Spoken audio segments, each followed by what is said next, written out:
अध्याय 6 ध्यान योग। श्री भगवान ने कहा, जो पुरुष अपने कर्म फल के प्रति अनासक्त है और जो अपने कर्तव्य का पालन करता है, वही सन्यासी और असली योगी है। वह नहीं जो न तो अग्नि जलाता है और न कर्म करता है।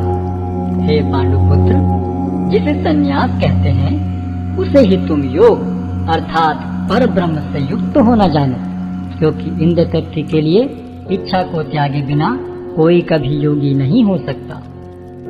अष्टांग योग के नवसाधक के लिए कर्म साधन कहलाता है और योग सिद्ध पुरुष के लिए समस्त भौतिक कार्यकलापों का परित्याग ही साधन कहा जाता है। जब कोई पुरुष समस्त भौतिक इच्छाओं का त्याग करके न तो इंद्रिय तृप्ति के लिए कार्य करता है और न सकाम कर्मों में प्रवृत्त होता है, तो वह योगारूढ़ कहलाता है। मनुष्य को चाहिए कि अपने मन की सहायता से अपना उद्धार करे और अपने को नीचे न गिरने दे। यह मन बद्ध जीव का मित्र भी है और शत्रु भी। जिसने मन को जीत लिया है उसके लिए मन सर्वश्रेष्ठ मित्र है, किंतु जो ऐसा नहीं कर पाया उसके लिए मन सबसे बड़ा शत्रु बना रहेगा। जिसने मन को जीत लिया है उसने पहले ही परमात्मा को प्राप्त कर लिया है, क्योंकि उसने शांति प्राप्त कर ली है। ऐसे पुरुष के लिए सुख दुख, सर्दी गर्मी एवं मान अपमान एक से हैं। वह व्यक्ति आत्म साक्षात्कार को प्राप्त तथा योगी कहलाता है, जो अपने अर्जित ज्ञान तथा अनुभूति से पूर्णतया संतुष्ट रहता है।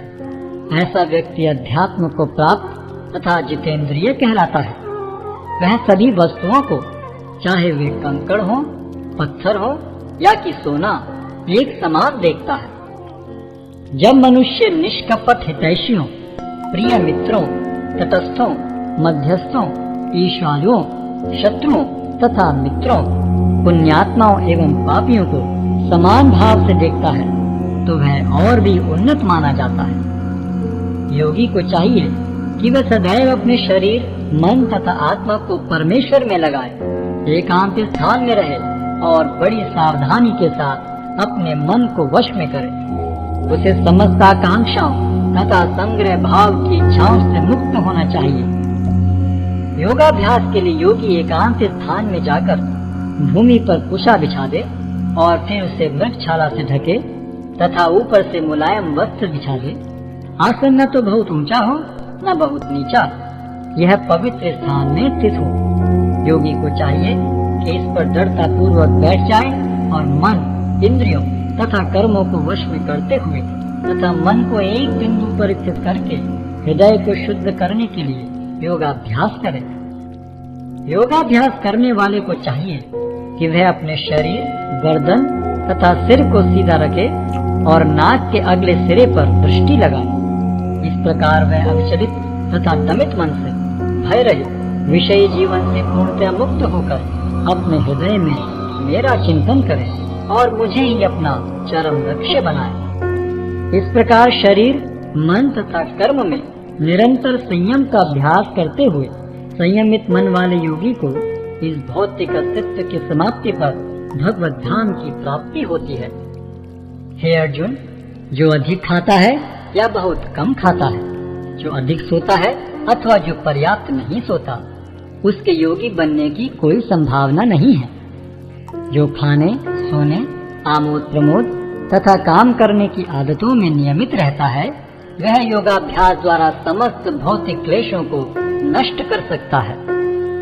जब योगी योगाभ्यास द्वारा अपने मानसिक कार्यकलापों को वश में कर लेता है और अध्यात्म में स्थित हो जाता है, अर्थात समस्त भौतिक इच्छाओं से रहित हो जाता है, तब वह योग में सुस्थिर कहा जाता है। जिस प्रकार वायु रहित स्थान में दीपक हिलता डुलता नहीं, उसी तरह जिस योगी का मन वश में होता है, वह आत्म तत्व के ध्यान में सदैव स्थिर रहता है। सिद्धि की अवस्था में, जिसे समाधि कहते हैं, मनुष्य का मन योगाभ्यास के द्वारा भौतिक मानसिक क्रियाओं से पूर्णतः संयमित हो जाता है। इस सिद्धि की विशेषता यह है कि मनुष्य शुद्ध मन से अपने को देख सकता है और अपने आप में आनंद उठा सकता है। उस आनंदमय स्थिति में वह दिव्य इंद्रियों द्वारा असीम दिव्य सुख में स्थित रहता है। इस प्रकार स्थापित मनुष्य कभी सत्य से विपत नहीं होता और इस सुख की प्राप्ति हो जाने पर वह इससे बड़ा कोई दूसरा लाभ नहीं मानता। ऐसी स्थिति को पाकर मनुष्य बड़ी से बड़ी कठिनाई में भी विचलित नहीं होता। यह निसंदेह भौतिक संसर्ग से उत्पन्न होने वाले समस्त दुखों से वास्तविक मुक्ति है। मनुष्य को चाहिए कि संकल्प तथा श्रद्धा के साथ योगाभ्यास में लगे और पथ से विचलित न हो। उसे चाहिए कि मनोधर्म से उत्पन्न समस्त इच्छाओं को निरपवाद रूप से त्याग दे और इस प्रकार मन के द्वारा सभी ओर से इंद्रियों को वश में करे।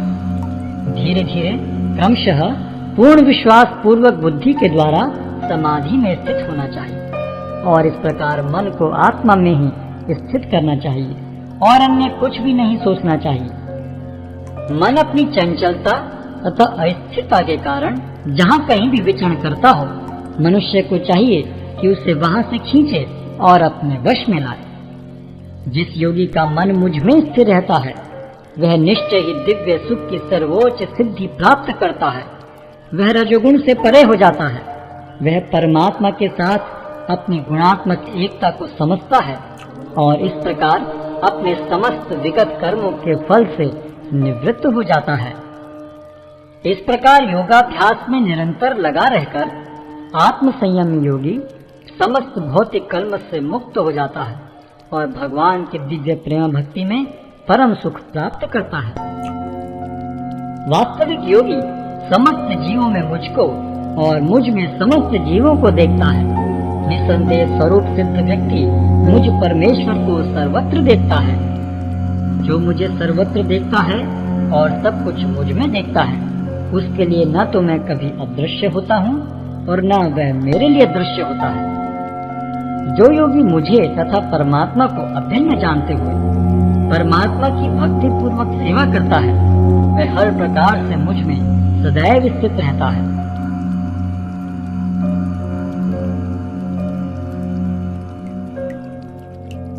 हे अर्जुन, वह पूर्ण योगी है जो अपनी तुलना से समस्त प्राणियों की उनके सुखों तथा दुखों में वास्तविक समानता का दर्शन करता है। अर्जुन ने कहा, हे मधुसूदन, आपने जिस योग पद्धति का संक्षेप में वर्णन किया है वह मेरे लिए अव्यवहारिक तथा असहनीय है, क्योंकि मन चंचल तथा अस्थिर है। हे कृष्ण, क्योंकि मन चंचल, उच्छृंखल, हठीला तथा अत्यंत बलवान है, अतः मुझे इसे वश में करना वायु को वश में करने से भी अधिक कठिन लगता है। भगवान श्री कृष्ण ने कहा, हे महाबाहु कुंती पुत्र, निसंदेह चंचल मन को वश में करना अत्यंत कठिन है, किंतु उपयुक्त अभ्यास द्वारा तथा विरक्ति द्वारा ऐसा संभव है। जिसका मन श्रृंखल है उसके लिए आत्म साक्षात्कार कठिन कार्य होता है, किंतु जिसका मन संयमित है और जो समुचित उपाय करता है उसकी सफलता ध्रुव है, ऐसा मेरा मत है।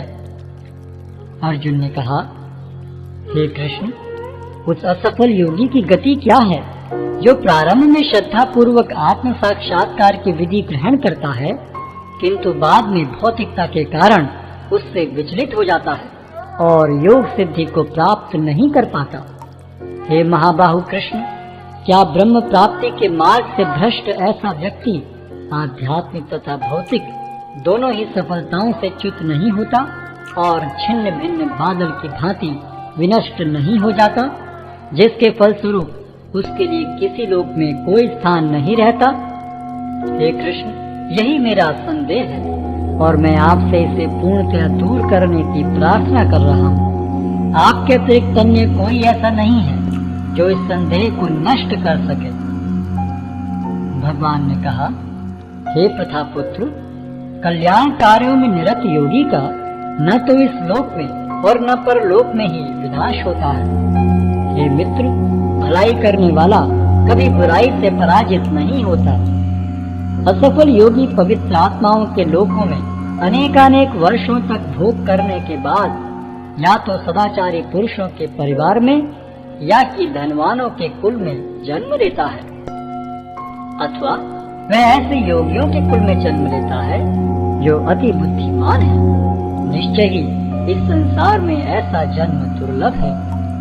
हे कुरुनंदन, ऐसा जन्म पाकर वह अपने पूर्व जन्म की दैविक चेतना को पुनः प्राप्त करता है और पूर्ण सफलता प्राप्त करने के उद्देश्य से वह आगे उन्नति करने का प्रयास करता है। अपने पूर्व जन्म की दैवी चेतना से वह न चाहते हुए भी स्वतः योग के नियमों की ओर आकर्षित होता है।